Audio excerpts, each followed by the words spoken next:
Christmas Eve, I got the shit kicked out of me. Literally woke up the next day and I had a question.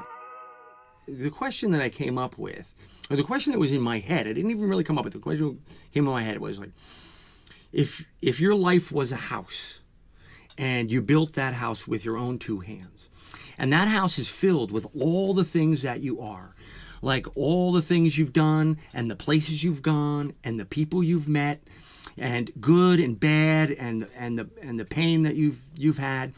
And then you woke up one night and your house was on fire and you only had time to grab one thing. What would that one thing be? And everything that I've done for the last 4.5 years, every breath I have taken has been based on that idea, on that one single question. Because what you end up standing out on the lawn with, that's who you are.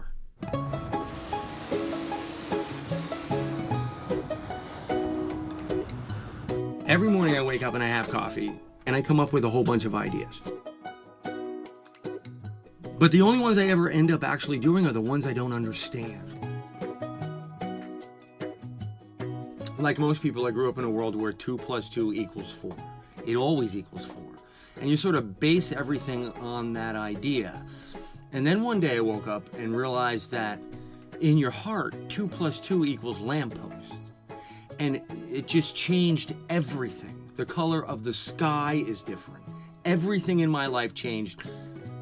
I didn't need to even think about it. When you look at stuff with your brain and you're thinking about things that way, it's a different angle than when you're looking at things through your heart. And it's okay that they don't make sense. Everybody has a way of expressing the things that they feel that they don't understand. I think everybody, with a little support and encouragement, would be doing something like this.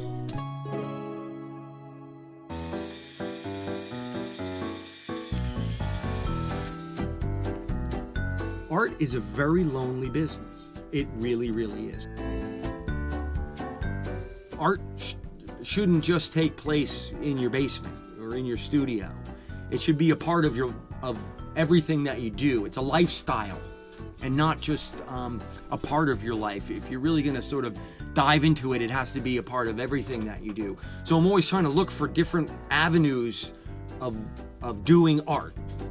And I was down in the basement, I was working on something, painting something, putting something together, and it was the middle of summer.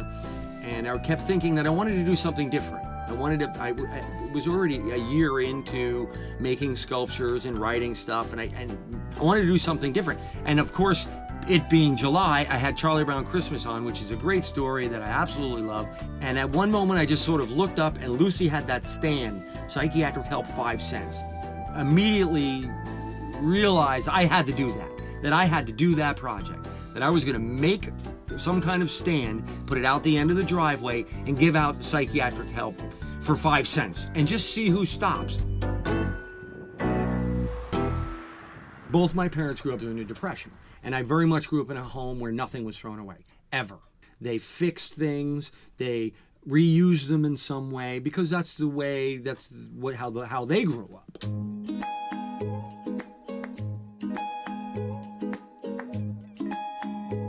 I only work with what I consider the unwanted and the unloved. That is, it's sort of evolved into that from working from materials that I find. I don't like to use things that are useful. If somebody tries to give me something that works, I tell them it works. You should find someone who needs a vacuum cleaner. I want a vacuum cleaner that's broken. I want to create a second life for whatever it is I'm working with. I started out using recycled materials because I didn't know what I was doing, literally did not have the slightest idea what I was doing. So if I made mistakes, it didn't really cost me anything because it was the act of creating and not so much the final product. So when I look at a vacuum cleaner, I don't see a vacuum cleaner. I see a giraffe. I literally see a giraffe, and all I have to do is make it into the giraffe.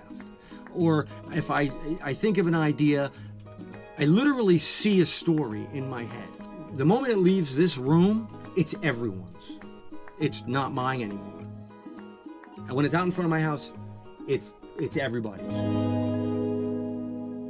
I think the greatest gift that you can possibly ever give anybody, the best thing you could ever do for another human being, is to get them to ask a question that only they can answer.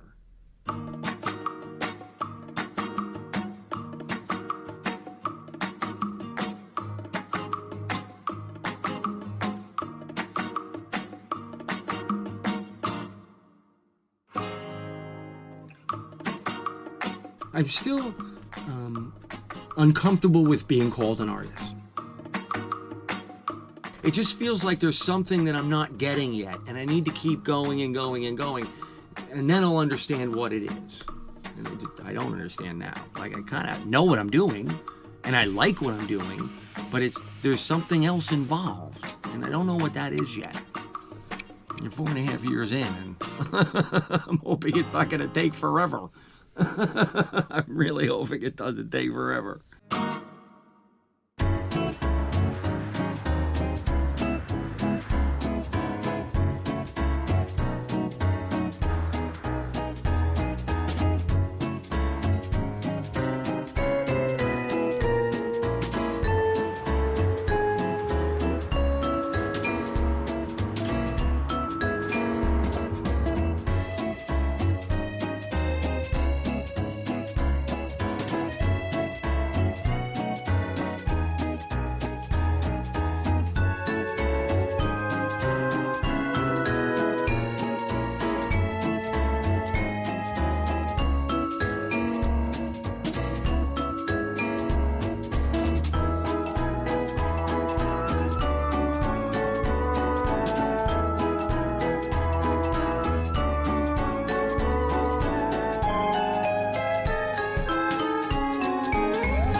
In the middle of all this, somehow it kind of dawned on me that I absolutely love doing this.